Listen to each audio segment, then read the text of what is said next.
আসসালামু আলাইকুম everyone, welcome back to my channel.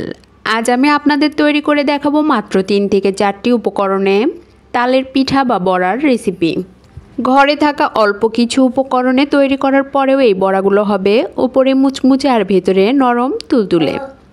একদম সহজভাবে তৈরি করে দেখানোর চেষ্টা করছি, যে কেউ প্রথমবার রেসিপি ফলো করেই এই বড়া পারফেক্টভাবে তৈরি করে নিতে পারবেন। তাহলে আর কথা না বাড়িয়ে চলে যাচ্ছি রেসিপিতে।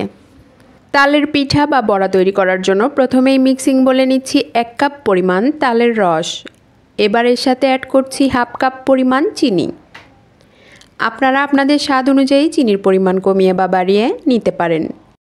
এখন একটা হ্যান্ড উইক্সের সাহায্যে সবগুলো ভালোভাবে মিশিয়ে নিচ্ছি চিনি গলা পর্যন্ত। কিছু সময় মেশানোর পরেই দেখুন চিনি একেবারেই গলে গেছে। এবার এর সাথে অ্যাড করছি সামান্য লবণ। যারা মিষ্টি খাবারে লবণ পছন্দ করেন না তারা বাদ দিতে পারেন। আবারও সবগুলো মিশিয়ে নিচ্ছি। এবার এর সাথে অ্যাড করছি 1 কাপ পরিমাণ আটা। আপনারা চাইলে আটার পরিবর্তে ময়দা বা চালের গুঁড়াও ব্যবহার করতে পারেন। আটা অ্যাড করার পর আবারও সবগুলো ভালোভাবে মিশিয়ে নিচ্ছি।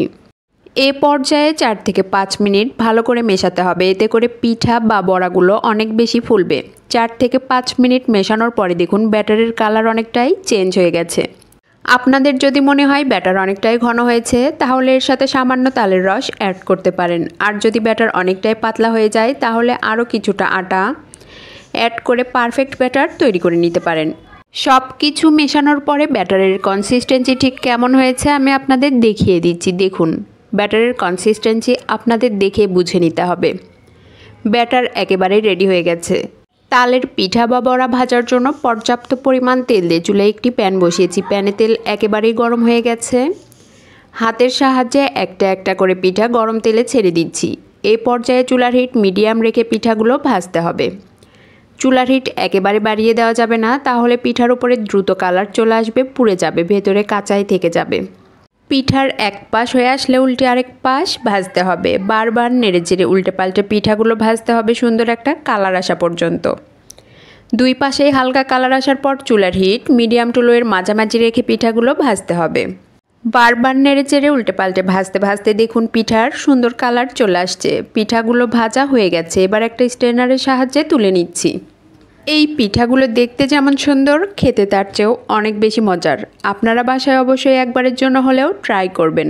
আমার রেসিপি আপনাদের ভালো লাগলে অবশ্যই লাইক, শেয়ার, কমেন্টস করবেন আর সাবস্ক্রাইব করে আমার পাশেই থাকবেন। একটা পিঠা বা বড়া আমি ভেঙে দেখিয়ে দিচ্ছি কতটা মজার হয়েছে। আশা করি আমার রেসিপি আপনাদের সকলেরই অনেক ভালো লেগেছে।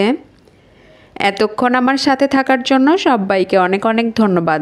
আসসালামু আলাইকুম, আল্লাহ হাফেজ।